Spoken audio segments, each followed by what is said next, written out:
Nothing says happy birthday or congratulations like a beautifully frosted cake. With just a few steps, you can frost a cake with confidence and enjoy the oohs and ahs from your guests. You'll need this basic equipment: a long serrated knife, cake plate, waxed paper, simple syrup, pastry brush, offset spatula, frosting.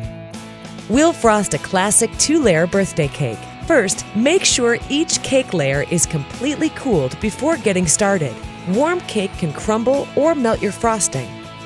Step 1. Make flat tops. If the cake layers have dome-shaped tops, you'll need to trim them to make the tops flat. Place a cooled cake layer on a sheet of waxed paper.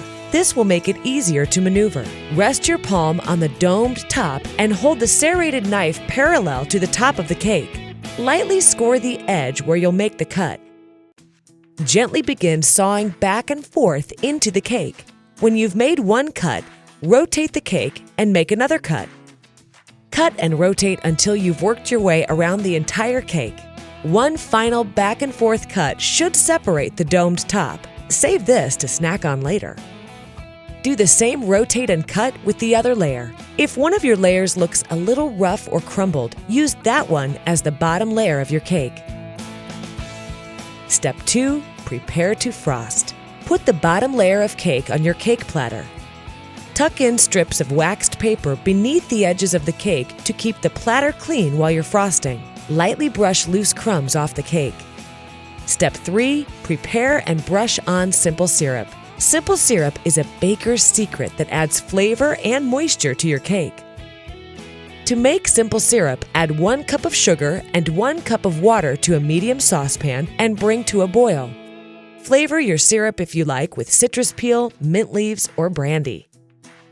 Let the syrup cool and strain out any solids before you brush it on the cake. Step 4.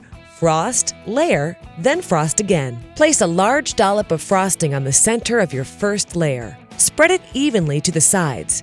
It doesn't have to be perfectly even because the top cake layer will flatten it out. Carefully place the top layer, cut side down, on top of the frosted layer. Do your best to align the layers. Don't worry if frosting squeezes out the sides. You'll use that later. Brush off any loose crumbs from the top and apply more simple syrup.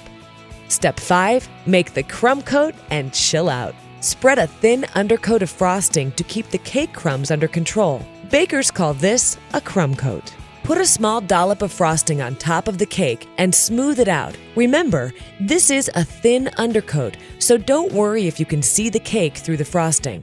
Next, spread a thin layer of frosting around the sides of the cake. Now you can smooth any frosting that squeezed out from between the layers earlier. Chill the cake in the fridge until the frosting is firm to the touch. If you're in a hurry, pop it in the freezer. Step 6. Add the final coat of frosting. When the first layer of frosting feels firm, it's ready for the final coat.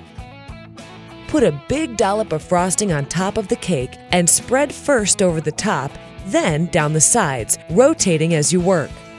Use a gentle swirling motion with your spatula to create a classic fluffy look. Or smooth it out if you're going to pipe on a birthday greeting. For a super smooth finish, dip your offset spatula in hot water, shake it off, then use it to smooth the frosting. The heat from the metal melts the frosting just enough to even out any dips and bumps.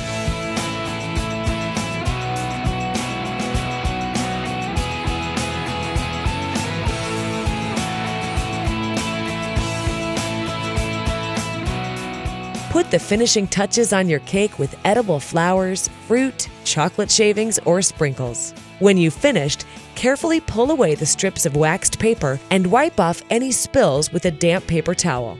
Now get the candles ready and let the celebration begin.